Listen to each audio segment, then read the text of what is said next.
Oke,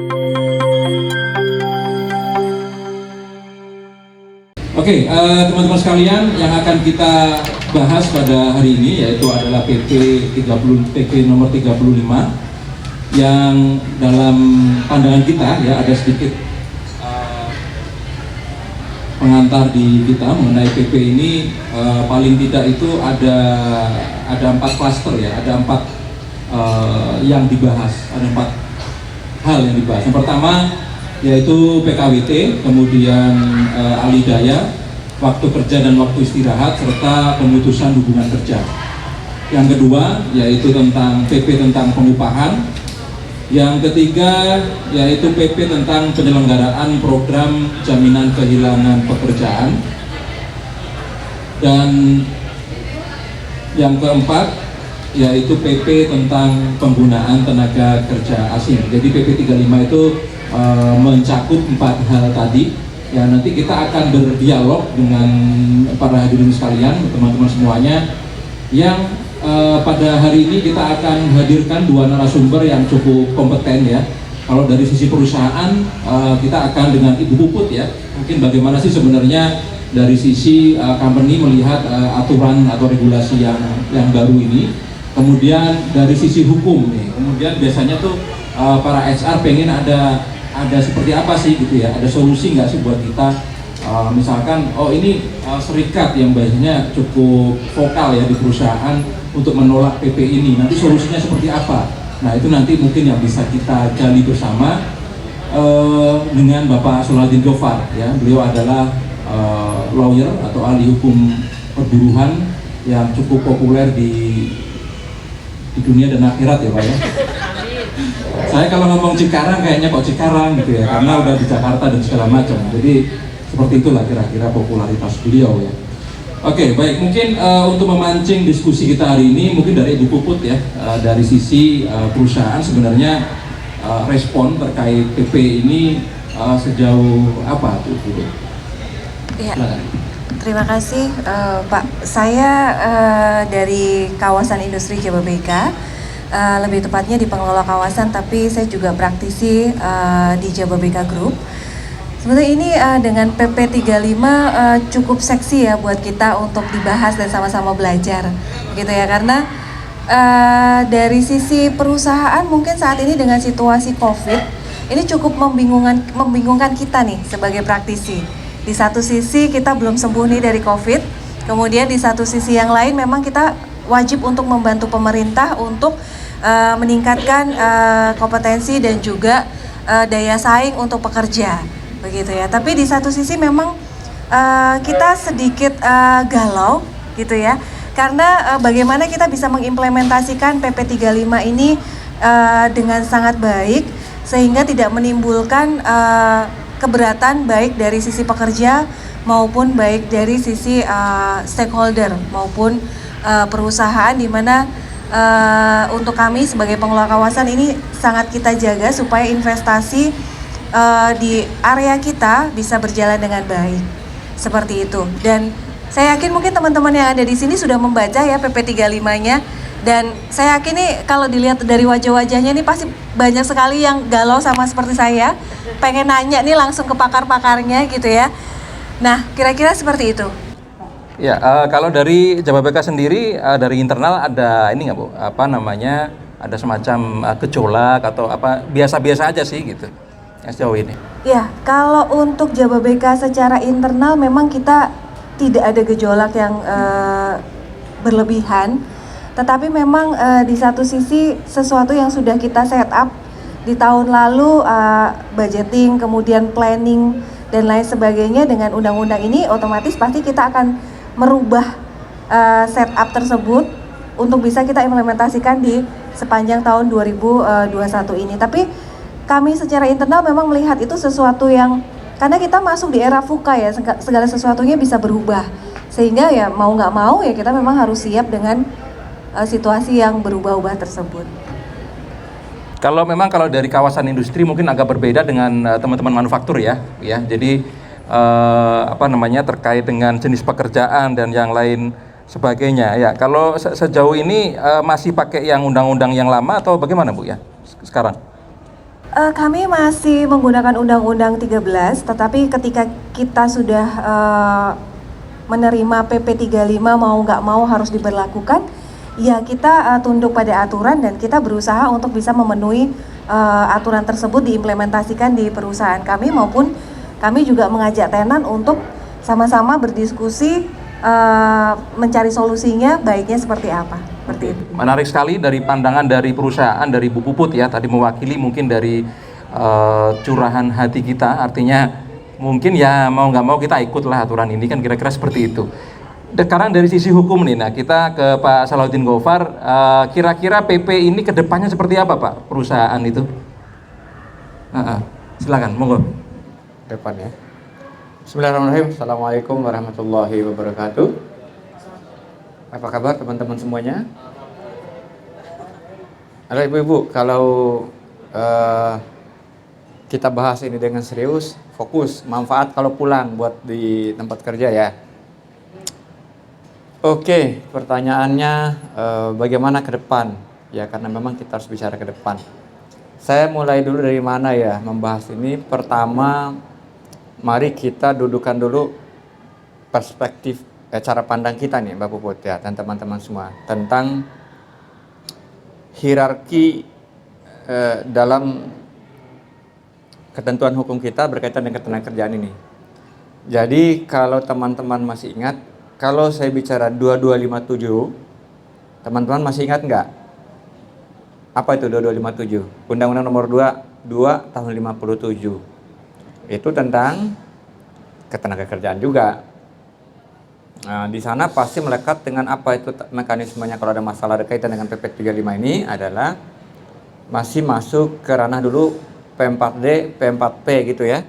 Masih ingat nih yang zaman dulu? Oke. Ini saya ulangin lagi supaya teman-teman nggak bingung menghadapi ini gitu sebenarnya. Kemudian lahir lagi Undang-Undang Nomor 14 tahun 69, sorry. Nah itu tentang PHK juga, tapi nggak terlalu ada perubahan yang signifikan. Nah baru lahir 13/2003 itu ceritanya. Nah setelah 13/2003 apa lagi yang muncul? Apa yang muncul Bapak Ibu? Harus paham ini urutannya. Yang muncul adalah 11/2020. Undang-undang apa itu? Oh ya, yang gampang saya sih ingatnya Undang-Undang Cilaka, pokoknya nama gitu. Yang familiar itu. Nah, yang saya sebutkan tadi adalah semuanya bicara hukum materialnya begitu. Jadi jangan ketukar-tukar nih. Apa itu hukum material? Jadi sumber masalah ketenagakerjaan itu yang terakhir itu ya adalah 13/2003 dan 11/2020 gitu. Ini diurut dulu ya Mas Dudi ya. Nah, kenapa saya sebut dua-duanya? Karena ada juga atau dengan kata lain 11/2020 itu satu merubah, dua mengkoreksi, tiga menghapus. Ya, keempat mungkin ada yang menambah gitu. Ketentuan di 13/2020. Inilah yang menjadi fokus teman-teman sekalian. Nah itu buahnya training ini talk show hari ini. Ya selesai ya, pulang ya. Oke, nah dalamannya adalah sebagai berikut. Kalau bicara PP 35 ini masuknya di klaster mana nih dalam hierarki tadi? Dia adalah anak baru yang lahir dari 11/2020. Tentang apa? Itu tentang 4 tadi. Alih daya, PHK, PKWT, sama apa satu lagi? TKA. Mana yang paling seksi? Saya sepakat dengan Mbak Puput adalah bahwa yang paling seksi memang menyangkut seputar masalah perselisihan di area PHK. Karena itu yang day to day yang Bapak Ibu hadapi. Ini ada kaitannya dengan ke atasnya PKWT. Ada kaitannya dengan TKA. Ini satu poin utamanya ada sebenarnya di area perselisihannya nanti ya, yang potensi muncul. Apa perselisihan hak atau apakah perselisihan kepentingan atau perselisihan yang lainnya gitu ya. Karena itu terkait nih 4 item itu. Nah, ini yang mesti dipahami dulu nih Mas Dodi kalau bicara ketentuan yang baru ini. Nah, apa yang dikoreksi, yang dihapus, yang diubah dan lain-lain, teman-teman pasti udah baca. Kalau training saya, talkshow-nya cuman biasanya kalau training saya atau talkshow begini biasanya saya jelaskan 20 menit selesai. Tapi nanti yang minta 4 mata bisa 2 jam nanyanya gitu. Gak apa-apa, pokoknya gratis kita kasih tahu. Lebih baik banyak nanya aja hari ini. Di mana letak kebimbangan Bapak dan Ibu sekalian? Insya Allah berdasarkan pengalaman sehari-hari bisa kita elaborasi dalam sebuah jawaban yang membantu Bapak Ibu sekalian. Kemudian yang perlu ditandai betul oleh teman-teman sekalian, karena PP 35 ini adalah anak bungsu atau anak terakhir saat ini yang lahir dari 11 2020, maka dia masuknya sebenarnya lebih banyak pada area hukum materialnya, tidak merubah sama sekali tentang hukum acara. Paham kan yang maksud saya penjelasannya? Apa artinya? Kalau saya ngomong hukum acara, berarti Undang-Undang 2 2004 sebenarnya tidak pernah dikoreksi sama sekali gitu. Rutenya akan seperti itu sama. Jadi kalau perselisihan di perusahaan, misalnya nanti ini yang baru ini, kecuali ini yang baru ini ada beberapa tambahan item, teman-teman sekalian, kalau dulu ada namanya kalau efisiensi itu boleh kan? Nah sekarang aja potensi untuk efisiensi boleh PHK ini sekarang. Tambah lagi ada alasan mendesak. Ini yang baru masuk nih. Kemudian PKPU, tahu PKPU? Jadi kalau perusahaannya ini lagi kesulitan keuangan, sehingga dia masuk ke perkara PKPU, penundaan kewajiban pembayaran utang, nah itu boleh melakukan PHK sekarang nih. Maka kemarin bersama para pakar-pakar yang lain, beberapa para profesor dari UI yang lain, saya sudah sampaikan juga, memang agak lucu aja ini. Ini dibuat, nggak ada kaitan dengan 0102 ya. Memang dibuatnya terlalu buru-buru. Kenapa dibuat buru-buru? Contohnya tadi, salah satu misalnya, kita bicara yang gampang itu apa? Saya lihat itu misalnya masalah pengunduran diri ya. Masalah pengunduran diri itu juga diatur, tapi juga tetap tidak menyelesaikan masalah sebelumnya 13/2003. Gitu.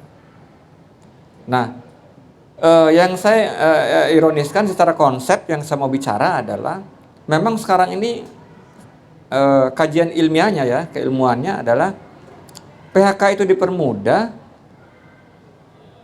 tetapi mungkin lapangan kerja tidak terlalu disiapkan dengan baik mungkin ya. Kenapa begitu saya sampaikan? Gini, selain PP 35 yang mempermudah PHK, muncul juga PP 37.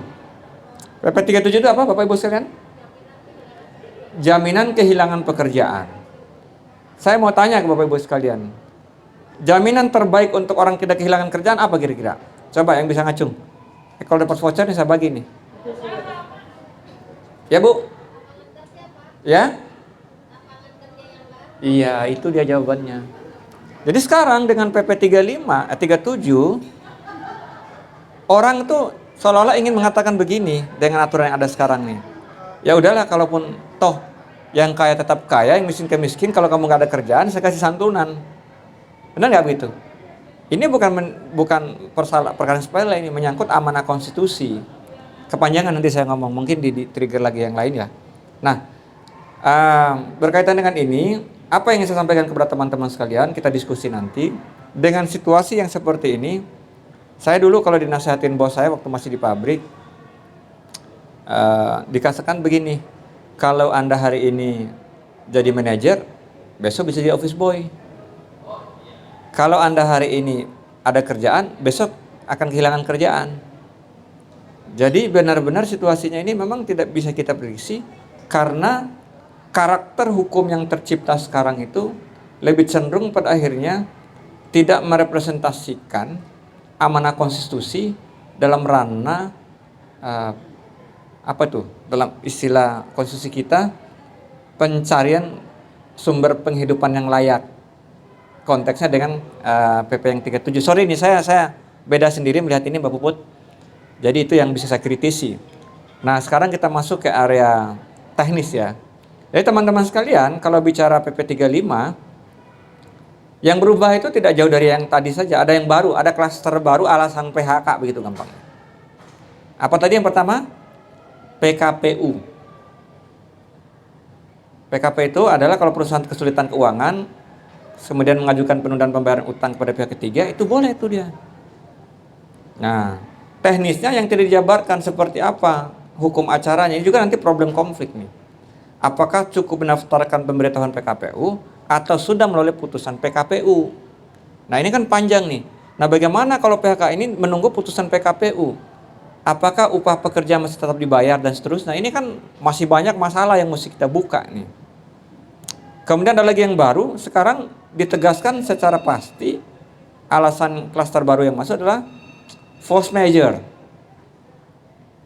Dulu tidak disebutkan secara rinci alasan force majeure. Jadi pada akhirnya seolah-olah alasan ini menerjemahkan situasi saat ini nih. Padahal hukum kan harus berlaku untuk jangka panjang.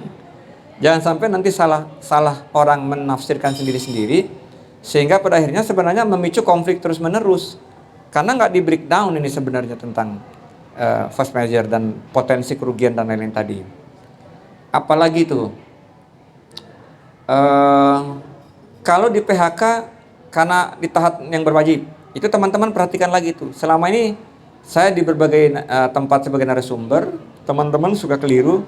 Di situ tidak menyebutkan upah selama ditahan, tapi disebutnya apa? Santunan atau bantuan. Berapa nilainya? Di situ degradasi persentasenya memang ada. Ya itu silakan. Dan banyak lagi yang di situ yang kelihatannya menurut saya menggunakan istilah banyak karena ada potensi konfliknya lagi nanti menjadi banyak gitu. Apa yang ingin saya simpulkan di dalam penjelasan awal ini adalah tidak ada kata lain buat teman-teman yang ada di depan ini, para praktisi semuanya adalah di HR ini, silakan tingkatkan kompetensi kita. Minimal untuk apa? Hal-hal yang sifatnya berkaitan dengan penyusunan aturan yang baru misalnya. Contoh sekarang ini, semua yang saya jelaskan tadi, ya ada satu lagi nih. Di dalam 13.2003 normal, tempat yang baru ini 35, itu sekarang overtime harus ada kesepakatan dengan serikat loh. Jadi dia kalau nggak setuju, Anda nggak bisa paksa. Artinya apa nanti? Kalau customer kita udah nunggu, pekerjaannya nggak mau, itu bagaimana? Di satu sisi ini akan membuat power PUK, serikat-serikat, perusahaan kerja untuk bargaining. Nah, bagaimana kompetensi kita naikin ini sehingga Bapak Ibu mampu mengelaborasi ini dalam bahasa perjanjian kerja bersama PKB. Nah, bagaimana teknis membuat PKB yang bagus, yang baik, yang berorientasi kepada bisnis? Mungkin Mas Dodi akan bikin termin khusus nantilah. Nggak talk begini, mungkin kita akan training, nanti saya akan bahas itu. Jadi ini salah satu entry point. Kenapa Pak Asal disebutnya lawyer lokal dengan tarif nasional pada dia? Karena orang asing demen kalau saya bahas yang kayak begini. Untuk sementara memancing kita, barangkali itu dulu Pak Dodi. Oke, terima kasih Pak Salahuddin. Jadi tadi adalah beberapa entry point yang sudah disampaikan. Mungkin kalau dari sisi PHK nih Pak Haji, saya nggak manggilnya Pak Haji sering. Iya, lebih familiar begitu. Jadi apa namanya? Ini kayak seolah-olah itu perusahaan itu gampang sekali ya. Jadi misalkan bulan depan nih kayaknya perusahaan mau bangkrut nih, boleh dong PHK gitu. Terus peran bipartit sendiri itu kalau sudah seperti itu gimana Pak? Saya bilang tadi ya, secara hukum acara nggak ada yang berubah. Jadi pada prinsipnya PHK itu baik di undang-undang sebelumnya maupun sekarang dan turunannya, PHK itu pada prinsipnya wajib dibicarakan dulu dengan si pekerja dan serikatnya. Secara pekerja langsung, kalau dia anggota serikat dengan serikatnya. Nah ini ranah-ranah teknis ini yang memang teman-teman di HR tidak terlalu spesifik.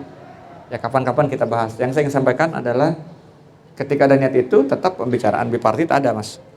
Nah masalahnya nanti kalau alasan seperti yang Mas sudah sampaikan harus benar-benar teman-teman punya data yang benar-benar punya value. Apakah benar mau bangkrut? Bagaimana? Karena ini kan ada klaster-klaster tersendiri itu di dalam alasan itu. Ada bangkrut, ada efisiensi, ada potensi efisiensi, ada PKPU, ada force major, dan lain-lain itu benar-benar tetap menginduk nanti ke pasal 158 dan 35 juga, bahwa minimal 2 alat bukti. Kan begitu kan? Ada pengakuan, ada kemudian saksi dan lain-lain. Nah ini kemampuan teknis yang gini sebenarnya yang dibutuhkan oleh teman-teman sebenarnya. Bagaimana mendesain kalau itu memang harus diputuskan hubungan kerjanya gitu. Mulai dari membuatkan daftar hadirnya, judul bipartitnya, supaya nanti tidak kandas di tengah jalan. Memang harus teman-teman fokus gitu. Kalau nyari-nyari pasal kan gampang, kalau nyari pasal mungkin agak susah ya gitu ya. Terus janjian dulu lah nanti. Monggo. Oke, Bu Puput ya. Kalau Bu Puput sendiri melihat PP ini menguntungkan perusahaan nggak sih kalau dari sisi kawasan gitu? Apa memang mereka tuh ngarep seperti ini gitu dari sisi perusahaan? PP ini ada gitu atau undang-undang ini? Iya, kalau dari perspektif saya sebetulnya melihatnya 50-50 ya. Karena di satu sisi dengan PP ini kita akan semakin kompetitif dan semakin sehat perusahaannya karena kita punya kesempatan untuk mengangkat karyawan menjadi karyawan yang extraordinary, menjadi karyawan tetap. Kemudian karyawan memang yang tidak cukup perform kita bisa mengganti dan memilih karyawan tersebut gitu. Tapi kalau dari sisi perusahaan 50-50-nya apa? 50-50-nya adalah ketika kita harus wajib memberikan kompensasi kepada karyawan ketika PKWT-nya berakhir. Di satu sisi PKWT-nya berakhir kita wajib untuk memberikan kompensasi, di satu sisi kita wajib juga untuk membayar ganti rugi apabila dari sisi perusahaan melakukan pemutusan hubungan kerja belum pada waktunya.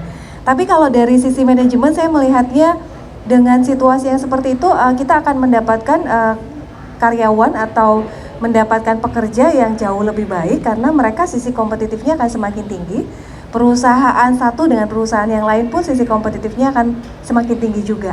Jadi saya pikir secara overall bisa menjadi lebih baik. Kalau dari sisi ini investasi, kalau dengan adanya undang-undang ini ke JBK banyak nggak investor asing yang masuk nih gara-gara ini? Apa lebih banyak atau sama aja kayak kemarin? Iya, karena ini masih baru, jadi kita masih belum bisa mereview itu. Tetapi memang di situasi COVID saat ini, walaupun kami masih tetap mendapatkan investor, tetapi saya yakin hampir semua kita masih wait and see ya. Kita masih melihat mungkin 6 bulan ke depan seperti apa, tapi kita tidak perlu khawatir karena kalau kita lihat dari triwulan terakhir, bisnis ini semakin meningkat. Saya yakin mungkin untuk teman-teman yang lain juga mengalami hal yang sama. Secara bisnis juga di akhir dari 2020 sampai dengan saat ini sudah semakin menggeliat ya Pak Salya. Amin. Itu. Oke, sangat menggeliat ya. Mudah-mudahan kita semakin optimis. Oke, baik teman-teman, mumpung ada 2 pakar nih di depan nih, kami persilakan yang pengen curhat atau pengen nanya solusi, boleh angkat tangan. Ada yang boleh nanya? 1 dari Ibu, 1, 2, 1 lagi, ada 3. Ada yang sudut kanan saya, ada yang ditanyakan? Ada yang nanya? Oke, ini dulu sisi kiri dulu. Ibu Hayati dari PPMTAT Indonesia di Jawa Bika Raya ya, lu udah tahu ya. Jadi satu yang kayak komen di grup. Oke, saya mau ada tanya dengan Pak Sarifudin. Ini sebenarnya case teman saya juga dan tidak menutup kemungkinan mungkin bisa terjadi case di perusahaan saya. Saya ambil contoh. Jadi dengan kondisi sekarang banyak perusahaan yang menawarkan pensiun dini dengan nominal yang ya sesuai dengan aturan lah intinya. Nah ini case-nya untuk nominal mungkin sudah disepakati kedua belah pihak, tapi yang menjadi problem adalah term of payment atau pembayarannya. Jadi di antara kedua belah pihak ini tidak ada kesepakatan. Contoh dari pihak manajemen, dia ingin dengan kondisi keuangan sekarang ya, misalnya 6 kali cicil, sedangkan dari si karyawan dia tidak mau karena dia sudah tahu kondisi keuangan perusahaan itu sudah kolaps alias ya ada kekhawatiran atau sebagainya lah ya. Akhirnya dia bersikeras tetap ingin sesuai periode yang harus dibayarkan, misalnya 1 bulan ataupun maksimumnya 2 bulan. Nah, pada saat kondisi ini tidak ada kesepakatan, itu apa yang harus dilakukan mungkin yang pertama? Jika memang harus melibatkan pihak ketiga alias dinas ketenagakerjaan, nah saya kan belum paham nih untuk alurnya, mungkin Bapak bisa sharing dan harus bagaimana mediasi yang baik seperti apa. Nah itu jadi minta tolong untuk ilmunya Pak, tolong di-share-kan Pak. Karena hal-hal seperti ini mungkin saya pikir masih kejadiannya suka ada sih itu. Jadi saya sih itu aja pertanyaan Pak untuk masalah PHK ini. Oke, terima kasih Bu Hayati. Langsung dari sebelahnya Ibu, ya. Apa satu ini jawab dulu ya? Langsung aja boleh. Karena bisa saja jawaban ini nanti akan menjawab pertanyaan berikutnya yang mau ditanyakan gitu ya. Biasanya sebegitu. Baik, Ibu Hayati ya. Jadi prinsip dasar begini teman-teman sekalian. Satu, kalau bicara PHK itu apapun ya, dari 14 item jenis PHK itu. Mulai dari orang resign sampai orang meninggal. Itu tetap namanya disebut PHK. Karena PHK itu adalah berakhirnya hubungan kerja dengan sebab-sebab itu. Teman-teman sekalian, kalau bicara PHK, saya sering mendesain PHK itu dalam 16 dimensi yang lain. Nah, itu tuh yang perlu ruang training untuk menjelaskan. Salah satunya saya untuk menjawab pertanyaan Ibu adalah berkaitan dengan namanya psikologi PHK. Nah, oh gitu ya. Baru dengar kan? Apa itu psikologi PHK? Bapak Ibu sekalian, kalau udah bicara PHK, ketika sepakat di depan meja Ibu dan Bapak sekalian, jangan digeser lagi. Karena orang bisa berubah cara pandang, cara pikirnya. Nanti ngajak orang lain. Nah, itu jadi rumit kerjaan Ibu dan Bapak sekalian. Ya. Termasuk soal ini. Pesangon mau dicicil itu ya. Ya boleh-boleh aja sih gitu. Kalau memang disepakati.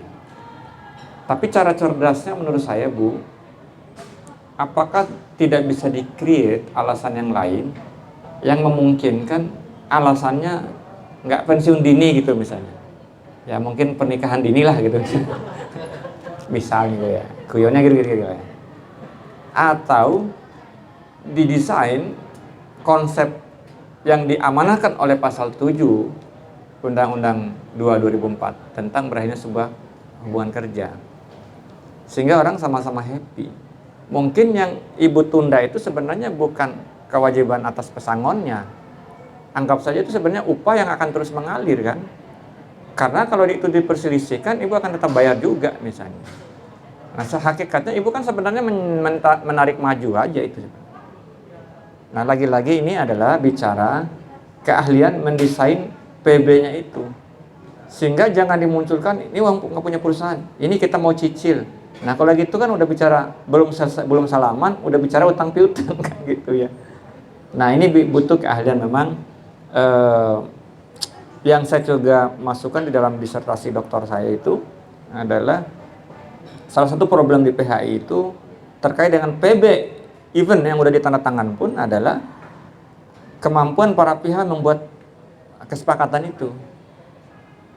Nah, itu dia Bu. Mesti bagaimana? Ya mungkin kita tuntaskan secara 4 mata nanti saya bantu ya. Boleh. Kalau susah nyari saya ada Mas Jul di belakang. Ada yang jago lagi, Bu Rini udah datang tuh belakang gitu. Ya. Oke. Cukup Bu ya?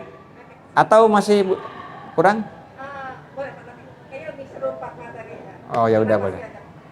Ya. Tapi nanti hostnya bukan Tukul, boleh Bu ya? Ya. Oke, selanjutnya silakan Bu. Ada yang ditanya tadi. Terima kasih, saya Ezi dari PT Ministry Laboratories. Ini Pak, untuk putusan-putusan MK yang perubahan di Undang-Undang Nomor 13 Tahun 2003, Ya. apakah itu masih berlaku Pak? Karena di pasal 158 kalau nggak salah di Undang-Undang 13 itu yang terkait apa namanya? Alasan pelanggaran berat. Ya, pelanggaran berat itu aktif lagi ya kayaknya di Undang-Undang ini. Terima kasih. Oh, itu ya pertanyaannya. Ya. Langsung ya.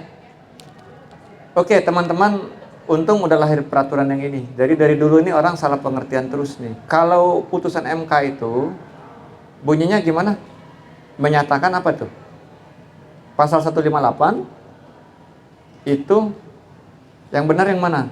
Tidak berlaku lagi atau dicabut? Yang benar yang mana nih? Ayo para petisi HR nih. Harus ngeh nih. Putusan MK itu mengatakan itu pasal 158 tidak lagi mempunyai kekuatan hukum mengikat, nggak dicabut. Nah, jadi kalau muncul lagi di 35 2021 itu menjadi entry point, bukan berarti itu hidup lagi. Memang rohnya begitu. Supaya mengikat apa? Nah, ada PP 35 nanti diterjemahkan di dalam buku kesepakatan kita, buku nikahnya apa itu?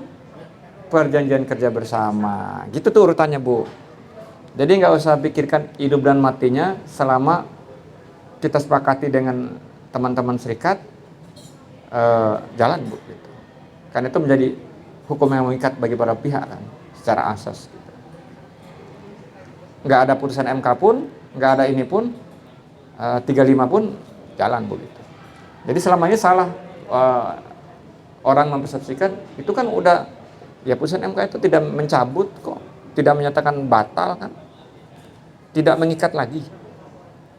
Itu ya. Sebelah lagi. Banyak yang nanya ibu-ibu nih. Nah, sebentar Bu ya, ada yang sebelah kiri. Wah, sampai berdiri nih. Oh, kirain sampai berdiri. Tes 1, 2, 3. Ya Pak, saya dengan Hesti Pak dari PT Precision. Saya dari PT Precision. Di PP 35 ini kan mengatur tadi PKWT, alidaya, PHK. lagi tadi apa? PHK. Ya, terus TKA. Saya lebih ke 2 poin Pak, PKWT dan alidaya. Yang PKWT ada 2 pertanyaan, alidaya 1 pertanyaan. Nah, yang PKWT dulu ya Pak, terkait dengan kompensasi dari pasal ganti rugi di Undang-Undang 11. Ya Pak. Nah, kompensasi ini kan baru timbul atau baru PP 35 itu diterbitkan itu di Februari 2020 ya Pak, Februari 2 2020. Dan Undang-Undang Cipta Kerja ini lahir di November PP 35 di Februari 2021. Undang-Undang Cipta Kerja di November 2020. Bagaimana menghitungnya? Enggak, bukan itu. Oke, terus. Pak. Maaf. Jadi pertanyaannya adalah ada karyawan kami yang sudah habis pada bulan Maret, itu sudah harus memakai PP 35 untuk memberikan kompensasi. Yang saya tanyakan adalah bagaimana tiap-tiap perusahaan untuk tidak membayarkan uang kompensasi tersebut di dalam nggak jelas ya Pak? Ya, terus.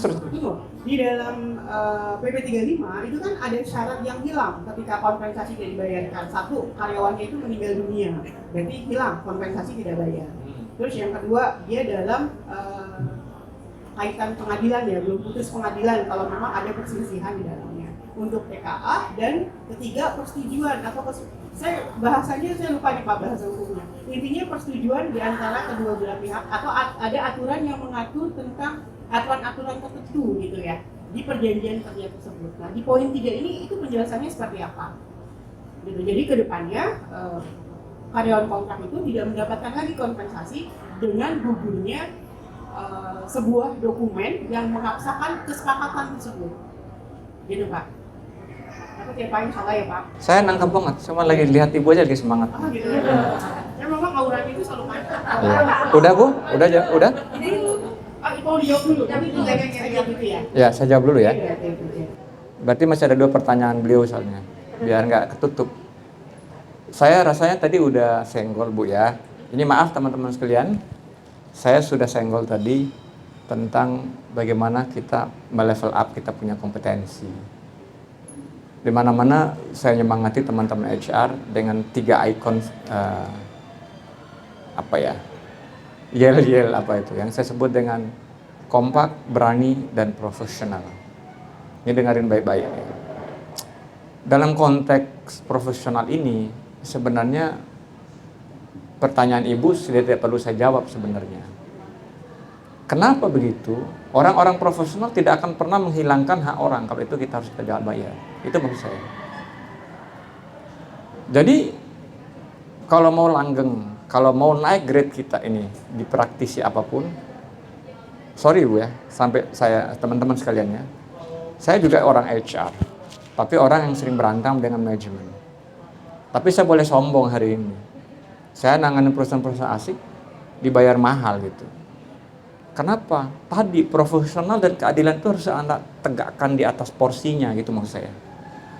Maksud saya begini, ini mungkin mengkoreksi pertanyaan Ibu aja. Apakah ada potensi untuk tidak bayar? Mungkin itu lebih soft ketimbang kita bertanya, bagaimana kiatnya untuk tidak membayar? Itu kan, saya sedih tadi dengarnya begitu aja sebenarnya. Walaupun saya sebagai lawyer pengusaha loh Bu ya. Karena naluri keadilan saya rasanya tidak ketemu gitu. Prinsip dasar gini Bu, saya kasih clue. Ada dua hal. Pertama, perjanjian itu adalah mengikat bagi para pihak. Kalau terjadi transisi hukum, kalau diatur di situ bagaimana di antara tenggang waktu ini, di masa transisi ini, akan mengikat kepada asas hukum yang mana? Asas hukum mengatakan salah satu yang misalnya, undang-undang yang lama tidak berlaku apabila berlakunya undang-undang yang baru. Maka nilai di situlah yang kita konversi secara angka kalau ada kompensasinya. Kedua, secara value kalau kita ngomong aspek keadilan. Apa itu? Ya, teman-teman yang bisa menerjemahkan misalnya, tidak bisa kan, ya maaf ya, saya menyebutkan, pokoknya beginilah, teman-teman tuh kalau mau besar, bergeraklah di atas profesional yang menjunjung tinggi keadilan. Itu akan ketemu. Jadi kenapa teman-teman serikat itu hormat angkat topi kepada kita? Karena geraknya di situ. Saya itu Bu ya, ini kita habis eksekusi beberapa pengurus serikat ya. Karena temuan legal audit saya cukup signifikan. Dia orang mau, saya mau terima di PHK, asal PHK-nya Pak Asal gitu. Bayangin kayak begitu. Dan dia datang ketemu saya bawa hadiah lagi gitu. Dan dia minta nasihat, saya salah gitu. Ini yang mau saya share buat teman-teman, bukan soal pasal-pasal yang bisa kita terjemahkan dengan bebas lah gitu. Tapi entry point-nya sebenarnya bukan di area perjanjian Bu. Saya mau bagi ilmunya nih teman-teman sekalian, dengerin baik-baik nih. Jadi sebenarnya gini, yang ibu-ibu desain dalam bentuk PKWT ataupun perjanjian apapun itu, sebenarnya kan bergantung kepada kondisi aktual yang ada di floor. Apa itu? Dua hal. Satu, manpower planning-nya yang ada di manajemen, sama bisnis proses. Jadi buat PKWT itu jangan tebak-tebakan teman-teman sekalian. Nah itu makanya nanti Mas Dodi juga kayaknya mau desain tuh keahlian membuat PKWT ini. Jadi apa? Jadi untuk akhirnya apa? Pertanyaan Ibu tadi kejawab sendiri itu apa tuh maksudnya? Kapanpun ketika desain awal kita tahu bahwa manpower planning kita untuk kerjaan ini adalah hanya project base, ya jangan dibikin setahun. Dari mana sumbernya? Teman-teman di floor Ibu panggil tuh. Yang orang produksi ini, Anda produk ini mau berapa lama?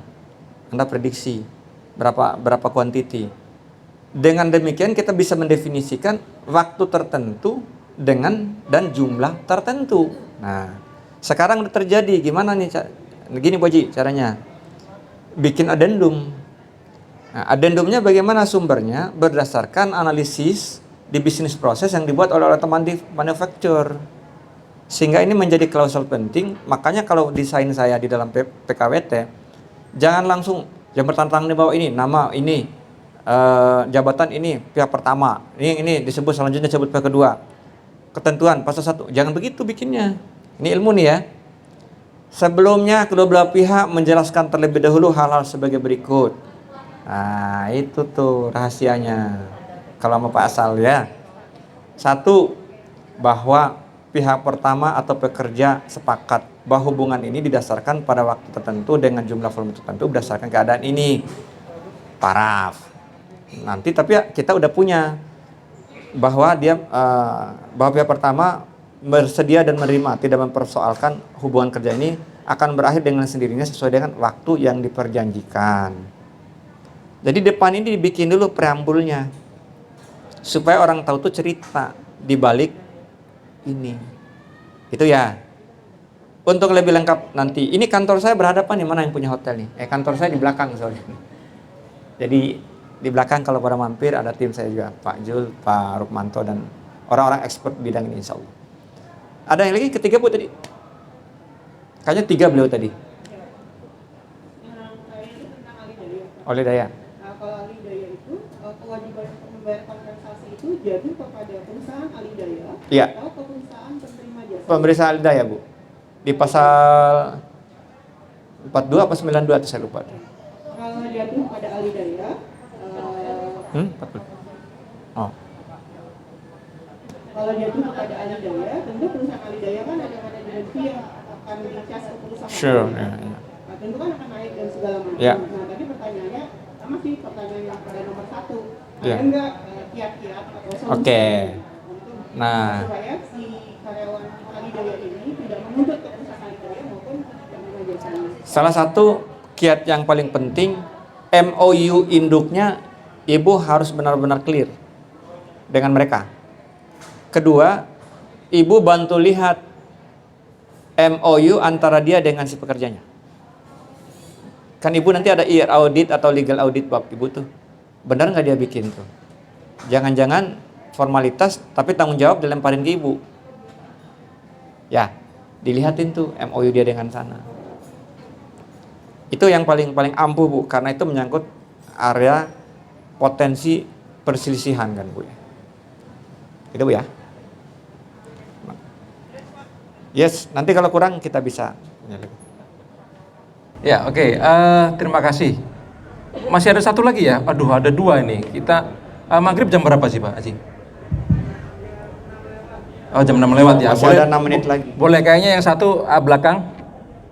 Sama satu lagi terakhir ya. Bapak-bapak dulu deh ya. Bapak-bapak boleh satu sama dari belakang Mbak satu. ya. Kata Ibu tadi biar Oke, balance. mic-nya mana? Oh, udah. Oke. Salam. Saya Mas Amin dari PT Subuh Radiator. Radiator. Ya, menyambung dari Ibu yang sebelah ya tadi terkait dengan PKWT Pak. Di pasal 15 sampai 17 kan disebutkan di 35 itu Pak. Besarnya kompensasi ya. Kalau dulu kita di 13/2003 itu kan polanya 212 ya. Oh, Untuk masa Pak. PKWT ya. Apakah pola 212 itu terputus atau kita di ending terakhir ya kita bayar kompensasi itu? Contoh di kontrak pertama kita tahun lalu udah jalan nih, udah selesai. Kontrak kedua udah selesai, kan ada jeda tuh 30 hari. Setelah itu ada kontrak pembaruan ya, yang sebelumnya sekarang ini. Apakah nanti perhitungan kompensasi itu berdasarkan pada yang terakhir atau 1/7 dihitung juga dimasukin? Di dalam ketentuan itu 35 itu bicaranya pasti berakhirnya masa kontrak. Berarti kalau dulu yang 2, kalau ngomong ke 13/2003 ya, berarti kan kalau dengan dipindahkan ke sekarang, berarti kan setelah 2 tahun dibayar. Kemudian pembaruan setahun lagi, nanti selesai lagi setahun itu bayar. Gitu Pak. Jadi yang di terakhir apa ya? Kontrak terakhir ya? Iya, intinya gini Mas. Di setiap akhir berakhirnya itulah muncul itu kompensasi itu. Kalau misalnya sekarang di posisi mereka nih, ini kan baru ya Pak. Sedangkan kita udah jalan nih, 1-2 udah jalan ya. Oh, pakai 13/2003. 3, ini kan baru nih, teman baru. Ya. Jadi apakah itu dia masuk satu rangkaian atau terpisah nanti ini 2-1-2. Jadi yang 2 tahun terakhir, 2-1 ke depannya hilang gitu. Kan ada jeda dulu.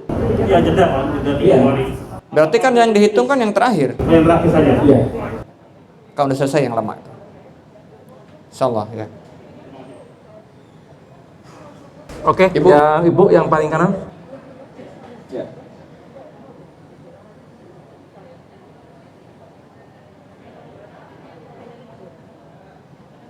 Terima kasih. Perkenalkan, nama saya Aisyah Ayu dari PT 3 Multi Global. Saya ingin menyambung pertanyaan dari Bu Hesi tadi mengenai Alidaya, Pak. Karena di sini saya selaku pengusaha di bidang outsourcing, Pak. Oh, Alidaya. beda ya. Jadi saya ingin diskusi sebenarnya Pak jatuhnya. Ingin bertanya seperti ini Pak, bagaimana Bapak menghadapi ketika Kalau Bapak lihat di sini mengenai kompensasi, itu kan memang sepenuhnya menjadi tanggung jawab perusahaan Alidaya. Kalau saya observasi, rata-rata fee manajemen outsourcing itu katakan 10%.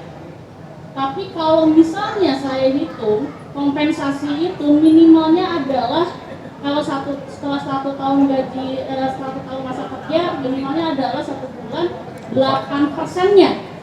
Ya, berarti saya secara pengusaha hanya ada 2%. Nah, sedangkan belum dipotong operasional. Nah, kemudian ketika saya saya diskusi dengan customer saya, mereka mengembalikan karena itu menjadi tanggung jawab perusahaan outsourcing.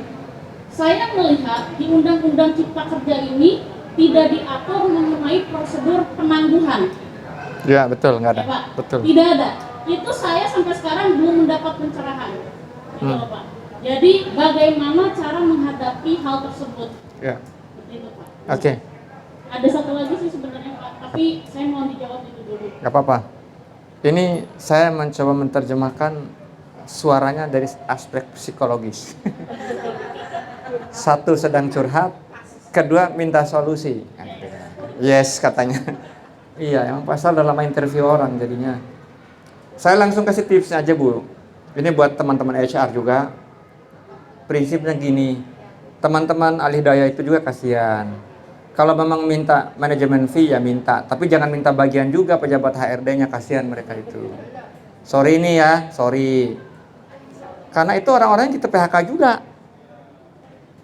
Nah, itu akhirnya apa? Beban itu berantai. Orang yang kerja di floor yang dia bawa juga nggak produktif. Dipotong lagi sama dia nanti tuh. Biaya ini, biaya itu misalnya. Nah, apa resolusinya adalah saya berkeyakinan sekali ketika kita bergerak di area bisnis mindsetnya, maka bagaimana Ibu Aisyah dengan teman Ibu Hesti dan lain-lain harus dalam fungsi ini sebagai strategic partner. Jangan hanya fungsi saling membantu gitu maksud saya. Bu, saya tidak akan minta fee yang besar. Yang penting Ibu jamin kepada saya apa produktivitas yang real yang Ibu bisa bantu melalui pekerja lewat Ibu ini. Misalnya dari sisi 4 aspek. Safety, quality, productivity, dan saving cost misalnya. Nah ini udah bicara area strategic bisnis gitu. Jadi bukan hanya maaf ya Bu ya. Bukan hanya maaf nih sekali lagi. Nggak enak saya ngomongnya udah minta maaf terus. Bukan hanya bisnis calon tenaga kerja lah kira-kira begitu mau saya itu. Ya. Enggak, bukan yang depan tadi kan nyambung aja Bu ya. Jadi maksud saya inilah fakta selama mau hampir 30 tahun saya ada di area ini gitu. Jadi akhirnya apa? Produktivitas itu jadi lumpuh gitu. Orang saya pekerjaannya ini kok.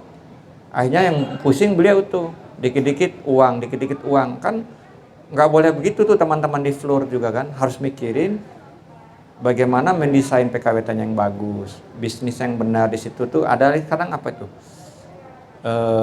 magang misalnya, magang tapi orang suruh kerja, maunya dihemat-hemat, kiat-kiat tadi mau hemat, tapi begitu resiko hukum muncul besar. Sampai akhirnya apa? Dianggap menggelapkan upah dan seterusnya. Itu kan besar risikonya. Nah ini kenapa saya dengung-dengungkan, mari kita gerak di area profesional dan keadilan gitu. Barangkali itu ya. Bu, cukup? Ada lagi? Oh ada yang kedua tadi. Iya, nggak apa-apa. Itu, ya karena kan karakter customer beda-beda Pak. Ada yang memang, ada yang solution dan ada sepenuhnya menyerahkan kepada Alidaya. Itu aja Pak. Yang saya lihat tidak ada yang namanya prosedur yang mengatur mengenai penangguhan. Gitu. Makanya saya kasih tips, Ibu, ketika berfungsi sebagai strategic partner, itu tuh udah nggak ada isu lagi Bu. Orang kan percaya 100% ke Ibu. Berapapun yang Ibu minta dia akan kasih Bu. Saya nih Ibu ya, saya sering nggak ketemu. Misalnya, ini kok Anda yang kita kenal mulai media-media dan mana-mana kita googling, Anda ini lawyer. Tapi Anda bicara cuma 5% bicara hukum. 95%-nya saya bicara bisnis Bu. Bicara supply chain, bicara produktivitas, bicara law enforcement, bicara customer trust. Itu maksud saya, Bu. Jadi itu tuh nggak akan ada isu, Bu, sebenarnya. Kalau kita bisa jamin bahwa mereka percaya, ya udahlah, nggak usah lah buat saya, Mang. Mungkin akan begitu orang. Iya, Mereka itu kan. betul. Cuman ya ini sekedar masukan aja Pak, gitu kan. Ya. Bapak kan sebagai praktisi, mohon dibuatkan mengenai prosedur penangguhan. Gitu. Iya. Itu aja sebenarnya. Ya ini harusnya kayak ke Pak Jokowi. Yang Terus saya ini nangkap juga, Pak, maksudnya, Bu. ya, Ya. sorry. Nah, berkaitan dengan masalah penangguhan juga, karena memang Pak, kalau saya pribadi dan kan saya juga memang walaupun outsourcing kita harus tetap patuh dengan peraturan. Ya. Itu yang saya jaga dengan teman-teman. Tapi setuju nih, di 35/2001 itu ada PKPU. Boleh orang PHK kalau penangguhan pembayaran kewajiban utang kepada pihak lain. Maksud beliau ya kalau ada ini bolehlah penundaan juga ke itu ya, penangguhan gitu ya. Ya nanti Bu. Betul Pak. Nah kemudian karena tidak ada bahasanya prosedur mengenai penangguhan Pak, gitu kan? Katakan memang Penangguhan apa detailnya yang Ibu maksud? ya termasuk yang mengenai kompensasi lah, gitu kan? Oke. Terus di sini pun di Undang-Undang Cipta Kerja ini tidak mengatur mengenai adanya denda. Gitu Pak. Jadi ketika misalnya nih kita tidak melaksanakan pemberian kompensasi ini, nah ada nggak yang mengatur bahasanya nanti dan dendanya berapa? Gitu. Iya. Itu saya cari belum ada Pak. Memang nggak ada. Nah itu dia makanya Pak. Nggak ada. Termasuk ini loh, di kalau 1469 itu ada sanksi pidananya kalau orang nggak bayar THR dulu. 13/2003 hilang. Ini juga hilang juga nggak ada. Jadi ini memang banyak yang agak potensial, jadi banyak potensial konflik sih memang. Banyak dari Undang-Undang Cipta Kerja ini ya kalau mau saya bertanya sih banyak Pak. Cuman ya untuk saat ini karena waktu tidak memungkinkan dua itu. Semangat Ibu ini luar biasa. Mantap. Ibu Aisyah. Radhiyallahu anha. Ragu banget tepuk tangan ya Bu ya. Iya. Oke, cukup Bu Aisyah? Oke. Ada yang ketinggalan tadi? Kita sudah jam 6:05 ya Ibu-ibu ya. Jadi kita akan cukupi, memang cukup panas juga, hangat ya Pak ya. Ya cukup hangat ya, karena memang AC sih, jadi agak hangat gitu. Kita akan cukupkan diskusi kita pada hari ini, mengingat waktu, tapi prinsipnya nanti setelah ini jika teman-teman ingin 4 mata atau 6 mata ya, atau 8 mata, boleh nanti langsung ke Pak Salahuddin ya setelah ini, karena setelah ini kita ada makan malam, itu udah siap di sisi kanan kita. Nah jadi sambil ngobrol, sambil sambil makan kan asik. Bakso anget-angetan dari Hotel Antero. Oh ada sate juga tambahan. Oke, mungkin kita ada satu closing statement dari Pak Salahuddin dan Ibu Puput ya. Boleh silakan. Baik teman-teman sekalian, terima kasih. Saya juga mohon maaf kalau ada yang kurang berkenan.